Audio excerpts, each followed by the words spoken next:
عورتیں اگر ہو تو وہ کھانا پینا اور خدمت اور بچوں کی تربیت، یہ ساری چیزوں کے لیے وہ اپنے ذہن میں رکھے.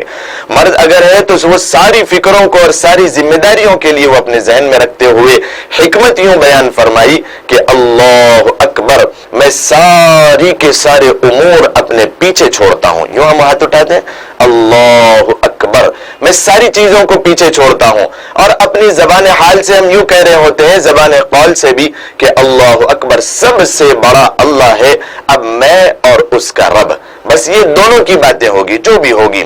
انی وجہت وجہی فطر السماوات والارض حنیفا وما انا من المشرکین ان صلاتي ونسکی ومحیای ومماتی للہ رب العالمین. رکعت باندھتے ہی ہم پڑھتے ہیں سبحانک اللہم وبحمدک وتبارک اسمک وتعالی جدک ولا الہ غیرک، صرف اور صرف اللہ کی تعریف اور اللہ کی کبریائی اور اللہ کی تمحید، اللہ کی تحمید اور اللہ کی پاکیزگی ہم بیان کر رہے ہوتے ہیں. اسی وجہ سے تو اللہ کے نبی صلی اللہ علیہ وسلم نے فرمایا الصلاۃ معراج المؤمنین، کہ نماز مومنین کی معراج ہے. وہ اللہ تبارک و تعالیٰ سے چپ کے باتیں کر رہا ہوتا ہے. تو ہم اس اخلاص کے ساتھ نماز پڑھیں. روزہ رکھنے والے صرف اور صرف صبح سے شام تک بھوکے نہ رہیں، وہ اللہ تبارک و تعالیٰ کے لیے اخلاص کے ساتھ روزہ رکھنے کی کوشش کریں. اس حدیث میں اللہ کے نبی صلی اللہ علیہ وسلم نے یوں فرمایا ہے. اور اللہ تبارک و تعالیٰ نے قرآن کریم میں جو سب سے زیادہ متوجہ فرمایا کہ انسان کے چھوٹے سے چھوٹے عمل اور بڑے سے بڑے عمل کے لیے اخلاص ضروری ہے. جس انسان کے پاس اخلاص نہیں ہے، اس انسان کا بڑے سے بڑا عمل اللہ تبارک و تعالیٰ کے پاس بیکار ہو جائے گا. اللہ کے نبی صلی اللہ علیہ وسلم نے مشقت والے سفر میں روزہ رکھنے کو منع فرمایا ہے. اگر کوئی شخص روزہ رکھے سفر کے درمیان اور اس کے لیے مشقت ہو رہی ہو تو یہ دین ان مع العسر یسرا. اللہ کے نبی صلی اللہ علیہ وسلم نے فرمایا کہ ہم آسانی کو پسند کرتے ہیں اور جو ہے نا زیادہ تنگ دستی انسان کے اوپر ڈالنا نہیں چاہتے ہیں. لا یکلف اللہ نفسا الا وسعها لها ما کسبت وعلیها ما اکتسبت. چنانچہ رمضان المبارک میں اور جن اعمال کو کرنے کی ضرورت ہے ان میں خاص طور پہ ایک چیز یہ ہے کہ ہم اپنی زبان کو ذکر و اذکار سے تر رکھیں، ہمیشہ چلتے پھرتے ذکر و اذکار کرتے رہیں. ایک واقعہ میں آپ کے سامنے سنا دوں کہ ذکر کی کیا اہمیت ہے، کیا فضیلت ہے. یہ حدیث تو میں نے آپ کے سامنے سنایا بھی تھا کہ اللہ تبارک و تعالی جس بندے کے ساتھ، جس انسان کے ساتھ بھلائی کا ارادہ کرتا ہے، اچھائی کا ارادہ کرتا ہے، خیر کا ارادہ کرتا ہے، اس انسان کی زبان کو اپنے ذکر سے تر کر دیتا ہے. لہذا وہ شخص ہمیشہ سبحان اللہ، الحمدللہ، لا الہ الا اللہ، اللہ اکبر، ولا حول ولا قوة الا باللہ العلی العظیم، اور سبحان اللہ وبحمدہ سبحان اللہ العظیم، نشہد ان لا الہ الا اللہ، نستغفر اللہ، نسألک الجنة ونعوذ بک من النار. اس طریقے سے اپنی زبان پہ اٹھتے بیٹھتے چلتے پھرتے پڑھتا رہتا ہے. لہذا وہ شخص یوں سمجھے اللہ تبارک و تعالیٰ نے میرے ساتھ خیر کا ارادہ کر لیا، میرے ساتھ بھلائی کا ارادہ کر لیا، اس وجہ سے میں نے میری زبان پہ اللہ تبارک و تعالیٰ نے اپنے ذکر کو جاری اور ساری کر دیا. دیکھیے میں آپ کے سامنے وعدہ کیا ہوں کہ کیا فضیلت ہے اللہ تبارک و تعالیٰ کے ذکر کو ہم اس دنیا میں اور خاص طور پہ رمضان المبارک میں، جہاں پر اللہ کے نبی صلی اللہ علیہ وسلم نے فرمایا کہ ایک نفل عمل فرض کے برابر کر دیا جاتا ہے، اور فرض عمل اگر اس دنیا میں رمضان المبارک میں کرتے رہے تو ایک فرض 70 فرضوں کے برابر ہو جاتا ہے. تو اس طریقے سے کوئی انسان اللہ تبارک و تعالیٰ کے سامنے ذکر و اذکار کرتا رہے تو ایک مرتبہ سبحان اللہ کہنے کا ثواب 70 مرتبہ سبحان اللہ کہنے کے ثواب کے برابر ہے. ایک مرتبہ الحمدللہ کہنے کا اجر 70 مرتبہ الحمدللہ کہنے کا اجر بن جاتا ہے. یہ تو رمضان المبارک کے متعلق. عام دنوں میں یا پھر رمضان میں ذکر و اذکار کرنے کی کیا فضیلت ہے. ایک صاحب قبرستان کے پاس سے گزر رہے تھے، اللہ تبارک و تعالی نے ان کو یہ توفیق دی کہ ان کو ایک خبر سے آواز آنے لگی.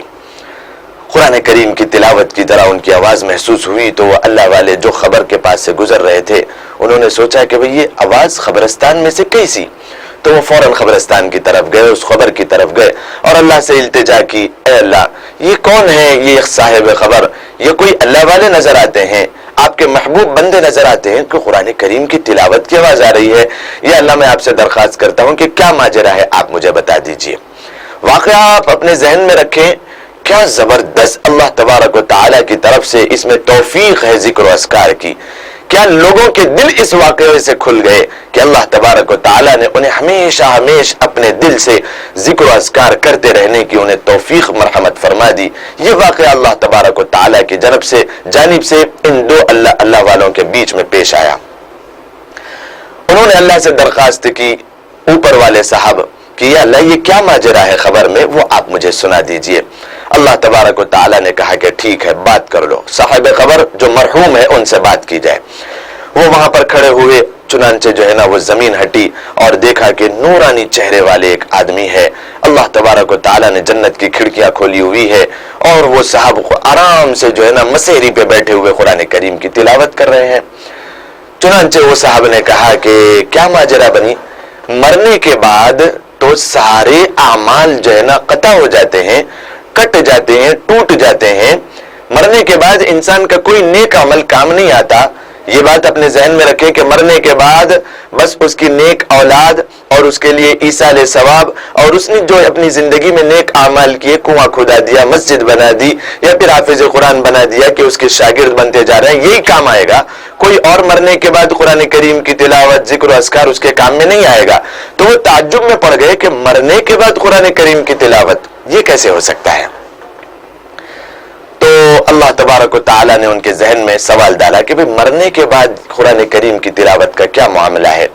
تو انہوں نے جواب دیا کہ میرے مرنے کے بعد منکر نکیر میرے پاس آئے اور انہوں نے سوال کیا کہ جو ہے نا تمہارا رب کون ہے, تمہارا دین کیا ہے, اور تمہارے رسول کون ہے. میں نے اللہ تبارک و تعالیٰ کی توفیق, اس کے کرم اور اس کے رحم سے صحیح جوابات دے دیے. اس کے بعد اللہ تبارک و تعالیٰ نے میرے لیے تحد نظر میری خبر کو وسیع کر دیا, جنت کی کھڑکیاں کھول دیا, اور اس طریقے سے میرے لیے اعلان ہو گیا کہ آرام کر لو, اب قیامت تک آرام کرنا ہے. تو میں نے اللہ تبارک و تعالیٰ سے درخواست کی کہ یا اللہ میں حافظ قرآن تھا, میں اپنی زندگی میں ہمیشہ قرآن کریم کو پڑھنے کا مشغلہ رکھتا تھا, لہذا اب تو قیامت تک صرف آرام ہی کرنا ہے. میں آپ سے درخواست کرتا ہوں کہ اگر کوئی کلام اللہ, آپ کا کلام مجھے دے دیا جائے تو میں آرام کرنے کے بجائے صرف قرآن کریم کو پڑھتا رہوں گا. لہذا اللہ تبارک و تعالیٰ نے میری درخواست کو قبول کی اور ایک قرآن کا نسخہ میرے لیے عنایت فرما دیا. اب میرے مرے ہوئے کئی سال ہو گئے, اب تک میں قرآن کریم کی تلاوت کر رہا ہوں. تو یہ بڑے تعجب میں ہو گئے اور انہوں نے سوال کیا کہ کتنے ہزار مرتبہ آپ نے قرآن پڑھ لیا ہوگا کہ دنیا میں رہتے ہوئے ساری ضروریات, بیوی, بچے اور جو ہے نا سارے کے ساری ضروریات اور مشکل, پریشانیاں, آفتیں, مصیبتیں, کبھی غم, کبھی خوشی, یہ ساری چیزیں لگی ہوئی تھی. کبھی ٹھنڈی, کبھی سردی, کبھی سرما, کبھی گرما, کبھی بارش. یہ ساری چیزوں میں وقت نکال کے پڑھنا انسان کے لیے مشکل ہوتا ہے. تو تھوڑا سا انسان قرآن کو پڑھتا ہے. آپ تو مرنے کے بعد کوئی چیز نہیں ہے آپ کے ساتھ, آپ نے کتنے اخلاص کے ساتھ اور کتنی قرآن کریم کو آپ نے پڑھ لیا ہوگا. تو انہوں نے کہا کہ ہاں میرے مرنے کے بعد میری کوئی اور ضرورت تو نہیں تھی, نہ کمانا ہے, نہ دھمانا ہے, نہ بیوی ہے, نہ بچے ہے, نہ کسی کی ضرورت کو پوری کرنا, نہ کسی کی خواہش کو پوری کرنا ہے. بس اب میں قرآن کریم کی تلاوت کر رہا ہوں. چنانچہ میرے مرنے کے بعد سے اب تک میں نے 99,000 مرتبہ قرآن کریم کی تلاوت کر لی. تو یہ اوپر جو کھڑے ہوئے صاحب تھے انہوں نے سوچا کہ بھئی اتنے ہزاروں مرتبہ قرآن کو پڑھنے کا کیا ثواب ہوگا اور ان کا کیا بلند و بالا مقام ہو گیا ہوگا اللہ کے پاس. تو یہ ابھی سوچ ہی رہے تھے, صاحب خبر نے کہا کہ میری ایک آپ سے بھی درخواست ہے. مرنے کے بعد میں نے ایک درخواست اللہ سے کی تھی, اللہ نے میری قبول کر لی. اب آپ زمین پہ ہیں, آپ سے بھی میری ایک درخواست ہے. تو انہوں نے کہا کہ بھئی بڑے اللہ والے آپ نظر آ رہے ہیں, آپ کہیے, میں انشاءاللہ خود سنوں گا اس کو. تو انہوں نے کہا کہ دیکھو میرا یہ 99,000 مرتبہ قرآن کریم کو مکمل کرنا یہ بہت بڑا ثواب کا حامل ہوگا, لیکن یہ سارا کا سارا ثواب میں آپ کو دیتا ہوں. آپ دنیا میں رہتے ہوئے ایک سبحان اللہ پڑھنے کا ثواب مجھے دے دیجئے. خدا کی قسم میرے مرنے کے بعد 99,000 مرتبہ قرآن کریم کے پڑھنے اور مکمل کرنے کا وہ ثواب نہیں ہے جو دنیا میں رہتے ہوئے سارے کام کاج کو انجام دیتے ہوئے، ساری مشکلیں اور پریشانیوں کو برداشت کرتے ہوئے ایک مرتبہ سبحان اللہ پڑھنے کا ثواب ہے۔ آپ سے درخواست ہے کہ آپ مجھے ایک مرتبہ سبحان اللہ پڑھنے کا ثواب دے دیجئے، اور یہ 99,000 مرتبہ قرآن کریم کو مکمل کرنے کا ثواب لے لیجئے۔ یہ بات ہو ہی رہی تھی کہ خبر برابر ہو گئی، یہ واپس آ گئے، تو اللہ تبارک و تعالی نے اس واقعے سے جو یہ کرشمہ نظر آیا اس اللہ والے کا، اور یہ جو کرامت نظر آئی، اس میں ایک سبق پوشیدہ رکھا تھا۔ ہمیں اس واقعے سے یہ سبق ملا اور یہ سمجھ میں آیا کہ دنیا میں رہتے ہوئے بعض لوگ یوں کہتے ہیں کہ بڑے کام ہے، بڑی ضروریات ہے، بچوں کی تربیت کرنا، بچوں کو کھلانا پلانا، اور بچوں کے لیے جو ہے نا فیسز پوری کرنے کے لیے کمانا دھمانا، دن رات ایک کرنا، تب کہیں جا کے بچوں کا پیٹ بھرے اور بیوی کی ضروریات پوری ہو اور اہل خاندان کی ذمہ داریاں پوری ہو، ایسے میں کہاں وقت ملتا ہے۔ لیکن اس واقعے سے سمجھ میں آ گیا کہ ایسی حالت میں رہتے ہوئے، دنیا میں رہتے ہوئے، یہ ساری پریشانیوں کو برداشت کرتے ہوئے، کیونکہ قرآن میں اللہ تبارک و تعالیٰ نے بھی خود کہہ دیا کہ انما اموالکم و اولادکم فتنہ، کہ تمہارا مال اور تمہاری دولت، انما اموالکم و اولادکم، تمہارا مال اور تمہاری اولاد یہ تمہارے لیے آزمائش کا ذریعہ ہے، یہ تمہارے لیے آزمائش کا ذریعہ ہے، تمہیں ان کے ذریعے آزمایا جائے گا، یا اللہ تبارک و تعالیٰ کی عبادت سے تمہیں روکا جائے گا۔ وہ کیسے روکا جائے گا؟ کہ ان کی ضروریات کو پوری کرنا ہے، ان کی ذمہ داریوں کو پوری کرنا ہے، ان کی تربیت کرنا ہے، ان کی اسکولوں کی فیس پوری کرنا ہے، ان کے کھلانے پلانے، ان کی خواہشات کو پوری کرنا ہے، ان کی شادی بیاہ کرنا ہے، بیوی ہے، بچے ہے، اولاد ہے، خاندان ہے، یہ ساری ضروریات کے ساتھ تم اللہ تبارک و تعالیٰ کو کتنا یاد کرتے ہو، یہ ہے دنیا کا اصل مقصد، یہ دنیا کا اصل مقصد۔ یہ ساری چیزیں اللہ تبارک و تعالیٰ نے لگا دیا اور اصل مقصد بتا دیا، وَمَا خَلَقْتُ الْجِنَّ وَالْإِنسَ إِلَّا لِيَعْبُدُونَ، کہ میں نے انسانوں اور جنات کو صرف اور صرف میری عبادت کے لیے پیدا کیا ہے۔ تو انشاءاللہ آئیے وقفے کے بعد پھر اس بات کو مکمل کرنے کی کوشش کروں گا۔ اللہ تبارک و تعالیٰ ہمیں عمل کی توفیق عطا فرمائے۔ السلام علیکم ورحمۃ اللہ وبرکاتہ۔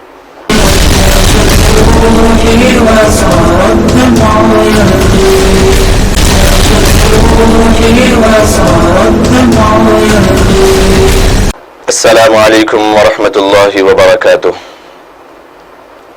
وقفے کے بعد پھر آپ سب کا استقبال ہے city India news T V channel کے پیغام دین میں۔ آپ حضرات کے سامنے واقعہ تذکرہ کر رہا تھا میں کہ ذکر و اذکار کی کیا اہمیت، کیا فضیلت ہے۔ اس واقعے نے ہم سب کے لیے اجاگر کر دیا کہ ہمیں دنیا میں رہتے ہوئے اپنی ضروریات کو پوری کرتے ہوئے اس میں سے وقت نکال کے، کیونکہ اصل مقصد انسان کا دنیا میں صرف اور صرف اپنی زندگی گزار دینا نہیں ہے۔ وَمَا هَذِهِ الْحَيَاةُ الدُّنْيَا إِلَّا لَهْوٌ وَلَعِبٌ، کہ ہم نے دنیا کو صرف کھیل تماشے کے لیے نہیں بنایا، بلکہ کیسے کیسے دنیا میں آ گئے اور سب کے سب چلے گئے۔ کیا شاعر کا کہنا تھا، اجل ہی نے چھوڑا نہ کسرا نہ دارا، اسی سے سکندر صفات بہارا، ہر ایک لے کے کیا کیا نہ حسرت سے دھارا، پڑا رہ گیا سب یوں ہی ٹھاٹ سارا، جگہ جی لگانے کی دنیا نہیں ہے، یہ عبرت کی جا ہے تماشا نہیں ہے۔ کر لے جو کرنا ہے آخر موت ہے، ایک دن مرنا ہے آخر موت ہے۔ اللہ تبارک و تعالیٰ کے سامنے صورت دکھانا ہے، اللہ تبارک و تعالیٰ کے سامنے کھڑے ہونا ہے۔ اللہ تبارک و تعالیٰ نے جنت کو بھی بنایا اور جہنم کو بھی تیار کیا۔ انسان کے اعمال کی اللہ تبارک و تعالیٰ پیمائش کر کے اسے ناپ کے تول کے پھر جنت کے اور جہنم کے فیصلے فرمائے گا۔ لہذا قرآن کریم نے یوں ارشاد فرمایا، وَمَا خَلَقْتُ الْجِنَّ وَالْإِنسَ إِلَّا لِيَعْبُدُونَ، کہ ہم نے جناتوں اور انسان کو صرف اور صرف ایک مقصد کے لیے پیدا کیا، وہ مقصد کوئی اور نہیں ہے بلکہ اللہ کی عبادت کرنا ہے، اللہ کو راضی کرنا ہے۔ یہ دنیا امتحان گاہ ہے، یہاں انسان آزمانے کے لیے بھیجا گیا ہے، یہاں کے انسان کی ہر حرکت اور ہر نقل کا جو ہے نا حساب ہوگا۔ اللہ تبارک و تعالیٰ پوچھے گا کہ تمہیں دنیا میں بھیجا گیا تھا تاکہ تم صحیح اور غلط کی تمیز کر سکو، تمہیں دنیا میں بھیجا گیا تھا تاکہ تم حق و باطل کی مکاریوں کو شکست دے سکو اور حق کی آواز کو بلند کرو۔ کیا تم لوگوں نے ایسا کیا؟ اگر انسان کا یہ جواب ہوگا کہ ہاں ہم نے ایسا نہیں کیا، تو پھر اللہ تبارک و تعالی یوں ارشاد فرمائے گا کہ جہنم کی دہکتی ہوئی آگ ہے، اس میں انسان کو ڈالا جائے گا، مرد ہو یا عورت، اور یا بادشاہ ہو یا فقیر، سرمایہ دار ہو یا مزدور، قوی ہو یا کمزور، کوئی بھی ہو انسان رہنے والا، سب کے لیے یہی سوال ہوگا۔ اسے دنیا کی دکان اور کوٹیاں کام نہیں آئے گی، اسے مال اور دولت کوئی کام نہیں آئے گا، اسے جائیداد اور زمین کوئی کام نہیں آئے گی، بلکہ صرف اور صرف وہ کام آئے گا کہ اس نے کسی مجبور اور بے کس کو دو میٹھے بول بول کر کسی کے دل کو اطمینان پہنچایا ہو، دو رکعت نماز جو اس نے اخلاص و للہیت کے ساتھ ادا کی ہو، صرف اور صرف اللہ کو راضی کرنے کی نیت انسان کے دل میں کار فرما ہو، اور چند پیسے جن کے ذریعے کسی مجبور کی ضرورت کو پوری کی ہو، یہی صرف اور صرف انسان کے کام آئے گا۔ ساری چیزیں انسان کے کام نہیں آئے گی۔ سچ کہا کہنے والے نے، ٹھیک حرص و ہوا کو چھوڑ میاں مدیس میں دیس پھرے مارا، غزہ کا اجل کا لوٹے ہیں دن رات بجا کر نقارا، کیا بدیاں بھینسا بیل شتر کیا گونی پلہ سربارا، سب ٹھاٹ پڑا رہ جائے گا جب لات چلے گا بنجارا۔ انسان کو اس دنیا سے ایک دن جانا ہے، کل نفس ذائقۃ الموت۔ قرآن کریم فرماتا ہے اذا جاء اجلها لا يستأخرون ساعة ولا يستقدمون، جب موت کا وقت آتا ہے تو ایک سیکنڈ کیا ایک لمحے کی بھی انسان کو فرصت نہیں دی جاتی۔ تو اس وقت کے آنے سے پہلے ہمیں اس وقت کی تیاری کرنا ہے۔ اللہ کے نبی صلی اللہ علیہ وسلم نے فرمایا الکیس من دان نفسہ، الکیس من دان نفسہ۔ دوسری جگہ اللہ کے نبی صلی اللہ علیہ وسلم نے یوں ارشاد فرمایا کہ سب سے زیادہ سمجھدار انسان کون ہے؟ سوال فرمایا صحابہ کرام سے کہ آج کی اس دنیا میں رہتے ہوئے اگر ہم سے کوئی سوال کرے کہ سب سے زیادہ سمجھدار انسان کون ہے، تو سب سے بڑے بیوقوف لوگ یوں جواب دیں گے کہ مال اور دولت اکٹھا کر کے جمع کر کے رکھ لیا ہو، 10-12 لاکھ روپے اکاؤنٹ میں اس کے ہو، کئی زمینات اس کے نام پہ ہو، کئی بنگلے اور گاڑیاں اس کے نام پہ ہو، یہ سارا کا سارا خدا کی قسم اگر وہ اللہ کی راہ میں خرچ نہ کرتے ہوئے صرف اور صرف اکٹھا کر کے رکھا ہوا ہے، تو اللہ کے نبی نے فرمایا کہ وہ سب سے زیادہ بیوقوف انسان ہے جو مال جمع کر کے رکھ رہا ہے، پل بھر کی خبر نہیں مرنے کی، اور لاکھوں دن کے جو ہے نا زندگی بھر 100 سال کا سامان جمع کر کے رکھا ہوا ہے۔ ایک جو ہے نا زبردست اس کے جو ہے نا اس کا اژدہا بنایا جائے گا اور اس انسان کی گردن میں ڈالا جائے گا، وہ اسے ڈھستا جائے گا یہاں تک کہ جو ہے نا وہ مر جائے گا، پھر اسے زندہ کیا جائے گا، قیامت کے دن پھر وہ جو ہے نا سانپ کو اس کے گلے میں ڈالا جائے گا، وہ ڈھستا جائے گا۔ یہ کیا ہے؟ وہ انسان کا مال اور دولت۔ آج کی اس دنیا میں رہتے ہوئے کوئی یہ سوال کر لے، اس زمانے میں سوال کر لے، تو بڑے بیوقوف لوگ یہی جواب دیں گے، لیکن اللہ کے نبی صلی اللہ علیہ وسلم نے فرمایا کہ سب سے زیادہ سمجھدار اور سب سے زیادہ ہوشیار اور سب سے زیادہ عقل مند انسان وہ ہے جو مرنے سے پہلے مرنے کے بعد والی زندگی کے لیے تیاری کرنے والا انسان ہے، وہ سب سے زیادہ ہوشیار اور سمجھدار انسان ہے۔ یہ امتحان گاہ ہے انسان کے لیے، یہاں انسان صرف اور صرف آزمانے کے لیے بھیجا گیا ہے۔ لہذا میں آپ کے سامنے ذکر و اذکار کی فضیلت بیان کر رہا تھا۔ حضرت احمد ابن حنبل رحمت اللہ علیہ چاروں ائمہ میں سے ایک امام ہے، ان کے زمانے کا ایک واقعہ ہے۔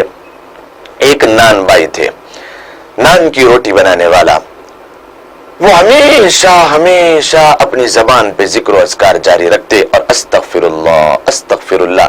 یہ واقعہ بھی ہماری اپنی زندگیوں میں اپنے دل کی کایا کو ذرا پلٹنے کے لیے بہت کافی ہے۔ نان بھائی ایک مرتبہ جو ہے نا گزر رہے تھے، ان کی زبان سے جاری ہے استغفر اللہ۔ ایک مسجد کے پاس دو لوگوں کی آپس میں بحث و مباحثہ اور کچھ تکرار ہو رہی تھی کہ ایک صاحب وہاں پر پہنچے، 2 رکعت پڑھے اور آرام کے لیے لیٹنا چاہ رہے تھے، تو مؤذن صاحب جو ہے نا مسجد کو تالا لگاتے ہوئے ان سے یوں کہہ رہے تھے کہ یہ مسجد کا اصول نہیں ہے کہ یہاں پر لیٹا جائے، آرام کیا جائے، میں مسافر ہوں، میں یہاں پر لیٹنا آرام کرنا چاہتا ہوں، کہ یہ میرا وطن نہیں ہے، یہ میرا شہر نہیں ہے، میں کچھ دیر آرام کر لوں۔ نہیں بابا، یہاں پر آرام کی اجازت نہیں ہے۔ یہ بحث و مباحثہ چل رہی تھی، اچانک وہاں سے ایک نان بھائی گزرے، نان کی روٹی بنانے والے، ایک غریب شریف آدمی وہاں سے گزر رہے تھے۔ جب سنا کہ بھئی ایک صاحب آرام کے لیے کہہ رہے ہیں اور دوسرے صاحب منع کر رہے ہیں، تو وہ بیچ میں ہوئے اور انہوں نے کہا کہ بھئی کیوں آپ جو ہے نا جھگڑا کرتے ہیں، ان کو میرا مہمان بنا دو کہ میں ان کو آرام کے لیے لے جاؤں اپنے گھر۔ اور پھر جو ہے نا انہیں ساتھ میں لیا اور اپنی زبان پہ جو ہے نا جاری ہے عادت کے موافق استغفر اللہ استغفر اللہ استغفر اللہ. گھر پہ پہنچے دروازہ کھولا استغفر اللہ. ایک جو ہے نا پلنگ لیا اس کو وہاں پر رکھا مہمان کے لیے اور اس پہ چادر وغیرہ بچھائی اور اپنی زبان پہ جاری ہے استغفر اللہ استغفر اللہ. وہ تھے ہی نان بھائی, کچھ آٹا لیا اور روٹی کے لیے آٹا گوننا شروع کیا, زبان پہ جاری ہے استغفر اللہ استغفر اللہ استغفر اللہ. تو جو ہے نا مہمان تھے انہوں نے کہا کہ بھئی آپ کی زبان پہ جب سے بہت دیر پہلے سے استغفر اللہ کا ورد جاری ہے, آج تک کوئی فائدہ بھی آپ کو استغفر اللہ سے ہوا؟ تو انہوں نے کہا کہ ہاں, استغفر اللہ ایک ایسا میری زندگی میں تبادلے کے لیے کافی ہو گیا کہ میں غریب انسان تھا, میں غریب نادار مفلس انسان تھا. جب سے استغفر اللہ کی کثرت شروع کیا ہے اللہ تبارک و تعالی نے میری ہر چاہت کو پوری کر دیا. جب کبھی میں استغفر اللہ کے بعد اپنے ہاتھ اللہ کے سامنے اٹھاتا ہوں اور جو چاہت جو خواہش اللہ کے سامنے تذکرہ کرتا ہوں اللہ تبارک و تعالیٰ پوری کر دیتے ہیں. اللہ تبارک و تعالیٰ نے استغفر اللہ کی کثرت سے اتنا مال اور دولت دے دیا کہ لیتے لیتے میں تھک گیا, لیکن آج تک وہ داتا دیتے ہوئے نہیں تھکا. استغفر اللہ کی برکت اور جو ہے نا اللہ تبارک و تعالیٰ میری ہر چاہت کو پوری کرتا ہے. بس کچھ دن ہو گئے, ایک چاہت میرے دل میں ہے, اس چاہت کو اللہ نے ابھی تک پوری نہیں کیا. ساری خواہشات اور ساری چاہتیں ساری تمنائیں اللہ تبارک و تعالیٰ نے استغفر اللہ کی وجہ سے پوری کر دی. تو وہ مہمان جو تھے انہوں نے کہا کہ بھئی کیا خواہش تمہارے دل میں رہ گئی جو اللہ نے پوری نہیں کی؟ تو اس نان بھائی نے کہا کہ میرے دل میں یہ چاہت ہے کہ ایک میں نے نام سنا ہے امام احمد بن حنبل, بڑے نیک انسان ہے, ان سے ملاقات کی خواہش اللہ تبارک و تعالیٰ سے کر رہا ہوں کل سے لے کر, لیکن آج تک اللہ تبارک و تعالیٰ نے پوری نہیں کی. تو اس جو ہے نا وہ جو مہمان تھے انہوں نے کہا کہ امام احمد بن حنبل تو میں ہی ہوں. وقد جررت جرا, میں اپنے گھر سے کس وجہ سے نکلا مجھے کوئی پتہ نہیں, بس میرے قدم اٹھا کے لے کے چل رہے تھے. میں مسجد کے پاس پہنچا, اللہ تبارک و تعالیٰ نے تمہارے پاس پہنچا دیا, صرف اور صرف تمہاری ملاقات کے لیے اللہ نے مجھے اپنے گھر سے نکالا تھا. وقد جررت جرا, یہ ہے میرے بھائیو استغفر اللہ کی کثرت. اللہ تبارک و تعالی ہر خواہش ہر تمنا اور ہر ضرورت کو انسان کی پوری کر دیتا ہے. اور سورہ نوح میں قرآن کریم نے وعدہ بھی کر دیا, اللہ کا کلام ہے, وعدہ اللہ تبارک و تعالی کرتا ہے. فقلت استغفروا ربکم انه كان غفارا يرسل السماء عليكم مدرارا ويمددكم بأموال وبنين ويجعل لكم جنات ويجعل لكم أنهارا ما لكم لا ترجون لله وقارا. قرآن کریم فرماتا ہے کہ اے محمد عربی صلی اللہ علیہ وسلم, آپ اپنی امت سے کہہ دیجئے استغفروا ربکم, تم اپنے پروردگار سے استغفار کرتے رہو. کیا فائدہ ہے بھائی اس کا؟ کیا انسان کی زندگی میں تبادلہ آئے گا؟ کیا فوائد ہے اس کی, کیا فضیلتیں ہیں؟ پے در پے مسلسل قرآن کریم ارشاد کرتا ہے انہو کان غفارا, کہ سب سے بڑا سب سے پہلا فائدہ یہ ہے کہ اللہ تبارک و تعالی تمہاری زندگی بھر کے گناہوں کو معاف کر دے گا.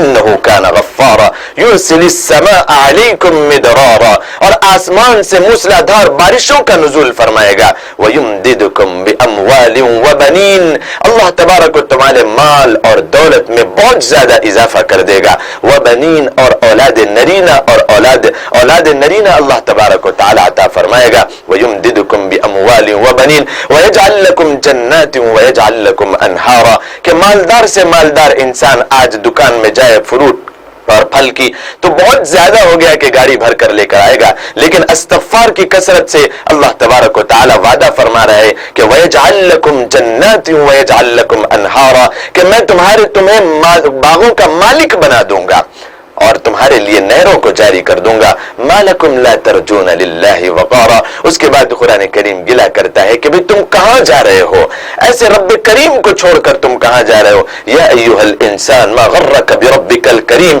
اس دنیا کی تھوڑی سی چمک نے تمہیں دھوکے میں ڈال دیا, تم رب کریم سے کس چیز نے تمہیں غفلت میں ڈال دیا. یا ایھا الانسان ما غرک بربک الکریم. چنانچہ ضرورت اس بات کی ہے کہ ہم اپنی زبانوں پہ استغفر اللہ کی کثرت کریں. خاص طور پر رمضان المبارک میں بڑی فضیلت والی چیز ہے استغفر اللہ استغفر اللہ استغفر اللہ. اس کی کیا نعمتیں ہیں, اس کی کیا برکتیں ہیں، اس کی کیا فضیلتیں ہیں، قرآن کریم بار بار ہمیں جو ہے نا تلقین کرتا ہے، لیکن شیطان ہے ہمارا ازلی دشمن، ہمیں پڑھنے نہیں دے گا، ہمیں پڑھنے نہیں دے گا۔ اس کی بھی ایک وجہ ہے، اس کی بھی ایک وجہ ہے کہ ہمیں کیوں نہیں پڑھنے دیتا شیطان، ہمارا کیوں ایسا دشمن ہے۔ ایک مرتبہ کا واقعہ ہے، حضرت علی کرم اللہ وجہ رضی اللہ تعالیٰ عنہ کے پاس کچھ یہودی آئے، یہ تو باب العلم تھے۔ اللہ کے نبی صلی اللہ علیہ وسلم نے فرمایا کہ انا مدینۃ العلم وبابہ علی، کہ میں اگر علم کا ایک شہر ہوں تو اس کا دروازہ علی ہے۔ بڑے علم و فضل کے کمال رکھنے والے حضرت علی کرم اللہ وجہ رضی اللہ تعالیٰ عنہ، کچھ یہودی آئے، انہوں نے آ کے کہا کہ علی، ہم نے سنا ہے رضی اللہ عنہ، ہم نے سنا ہے کہ جب کبھی تم اپنی نماز کے لیے اپنے اللہ کو یاد کرنے کے لیے ٹھہرتے ہو تمہیں شیطان بھٹکاتا ہے، اور ہم یہودی جب اپنے پروردگار اپنے یہوہ کو یاد کرنے کے لیے ٹھہرتے تو ہمیں شیطان نہیں بھٹکاتا۔ اس کی وجہ کیا ہے کہ سمجھ میں ایسا آتا ہے کہ ہمارا اللہ ہمارے ساتھ ہے اور شیطان کو بھٹکانے نہیں دیتا، تمہارا اللہ تمہارے ساتھ نہیں ہے کہ تمہیں بھٹکانے کی ضرورت پیش آتی ہے۔ تو حضرت علی رضی اللہ تعالیٰ عنہ کا یہ جواب سنیں، کیا بہترین جواب۔ حضرت علی کرم اللہ وجہ نے جواب ارشاد فرمایا کہ بھئی تم خود جواب دو کہ دو کمرے ہیں، ایک کمرے میں سونے، چاندی، ہیرے، جواہرات، یاقوت، مرجان اور پورے خزانے رکھے ہوئے ہیں، اور ایک کمرہ کھنڈر ہے، اس کے اندر صرف اور صرف جالے ہے، اس کے اندر مکڑیاں ہیں، حویلی کی طرح بنا ہوا ہے۔ تو بولو چور اگر آئے گا تو کہاں پر جائے گا؟ چور اگر آئے گا تو کہاں جائے گا؟ سونے، چاندی، ہیرے، جواہرات کے کمرے میں جائے گا، یا پھر جو ہے نا صرف جو کھنڈر پڑا ہوا ہے وہاں پر جائے گا؟ تو انہوں نے جواب دیا کہ ہاں سونے چاندی کے کمرے میں جائے گا۔ تو ٹھیک اسی طریقے سے ہماری اور تمہاری جو ہے نا عبادت کا سوال ہے کہ جب ہم عبادت کرتے ہیں تو ہمارے دل میں اللہ بستا ہے، تو وہ اللہ تبارک و تعالیٰ سے غفلت میں ڈالنے کے لیے شیطان ہمارے دل میں آ کے وسوسے پیدا کرتا ہے، اور جب تم عبادت کرتے ہیں تمہارے دل میں کچھ نہیں ہے، نہ اللہ ہے، نہ رسول ہے، نہ کوئی تمہارے ڈھنگ کی عبادت ہے، تمہارے پاس کچھ ہے ہی نہیں، تو شیطان کو بھٹکانے کی ضرورت نہیں، تم خود پہلے سے اس کے چیلے ہو، تم خود پہلے سے اس کے مرید ہو، تو تمہارے پاس آ کے اس کو کچھ نہیں ملے گا، اس وجہ سے وہ ہمارے پاس آتا ہے۔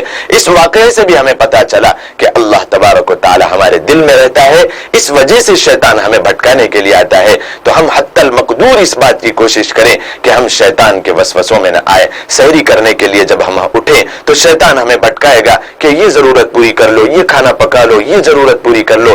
اس وقت وہ سنہرا موقع ہے، پہلے آسمان پہ اللہ تبارک و تعالی آتا ہے، اس وجہ سے ہم اللہ سے دعا کریں، تہجد پڑھیں، دن رات ہم اللہ تبارک و تعالی کے سامنے استغفار کریں، سبحان اللہ، الحمدللہ، لا الہ الا اللہ واللہ اکبر ولا حول ولا قوة الا باللہ العلی العظیم۔ اس کا ہم ورد اپنی زبانوں پہ جاری رکھیں۔ اللہ تبارک و تعالی دنیا اور آخرت میں ہمارے لیے کامیابی ہمارے جن قدم چومے گی۔ اللہ تبارک و تعالی ہم سب کو کہنے سننے سے زیادہ عمل کرنے کی توفیق مرحمت فرمائے۔ وآخر دعوانا الحمد للہ رب العالمین۔ السلام علیکم ورحمۃ اللہ وبرکاتہ۔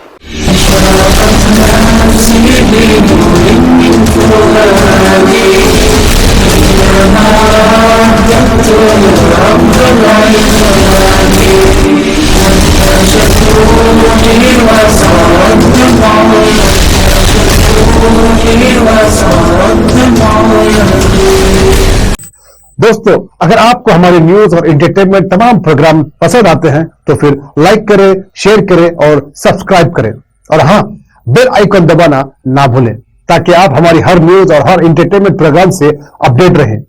دیکھتے رہیے سٹی انڈیا نیوز، حق کی آواز۔